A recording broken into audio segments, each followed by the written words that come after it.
Журоо мырза, менде мындай эле тактоочу бир-эки момент эле бар да. Бизде деген биякта критерийлер жазганда деген ошол жана интернеттен дагы аябай талкууланды. Мен андай суроо менде жок. Менде мындай болуп атат да.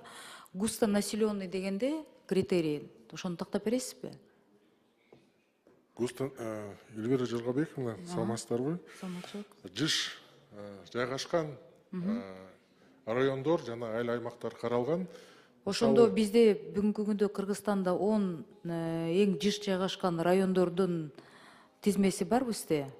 Бизде биз ушул 40 район боюнча эң жыш жайгашкан айыл аймактарын карап чыкканбыз. Эң жыш жайгашкан өзүңүз билесиз, мисалы бул Кара Суу, Сузак, Кадамжай, өзгөн райондору, Ноокат райондору болот. Бул тарапта болсо Ал Эмдин, Сокулук, Ысык Ата райондору кирет. Бул эң жыш жайгашкан район. Андан тышкары ошол Ош шаары, Бишкек шаары мындай эң жыш. Анткени деген көпчүлүк учурларда фактическое проживание менен формальный учетто билесиздер, разница чоң болот. Ошого көңүл буруп коюңуздарчы деп мен суранат элем да.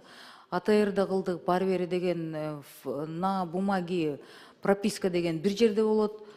Ички миграция менен көпчүлүк эл ички миграция менен тиги чүй областында жазылгандардын фактически саны эмнегедир эч ким санабайт да. А фактически в некоторых областях, в некоторых районах и людей-то уже намного меньше.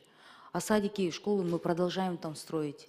А по факту дегенде мына эл нааразычылык эң көп ушул чүйдүн тегереги чыгып атат да, эмнеге каралбай калып атат, садиктер салынбай калып атат, суу жасалбай атат, больницалар эмнеге бизге курулбайт, мектептер эмнеге курулбайт, көпчүлүк болгон проекттер эмнеге токтоп атат. Мен түшүнөм, 90 депутат болгондон 90 депутат, ар бир депутат өзүнүн шайлоо округуна карайт. Бирок тегеректе Бишкекке нагрузка абдан чоң келип атат столицага, анткени Бишкектин тегереги каралбай калып атат да. Ошондуктан да кагаз түрүндө деген может быть мындай болуп атат деп пропискасы деген башка райондордо болуп атат. А фактически ички миграция менен Бишкек шаарынын тегерегин бир карап коюңуздарчы деп ушу жетекчиликке дагы, министрге дагы и Кабмин жетекчисине дагы кайрылат элем да. Ошону көзөмөлгө алыңыздар. Это социальное в потенциале, это большое социальное напряжение да, көңүл бурулбаганда. Ошол эле, а так мыйзамды колдоп беребиз. Рахмат.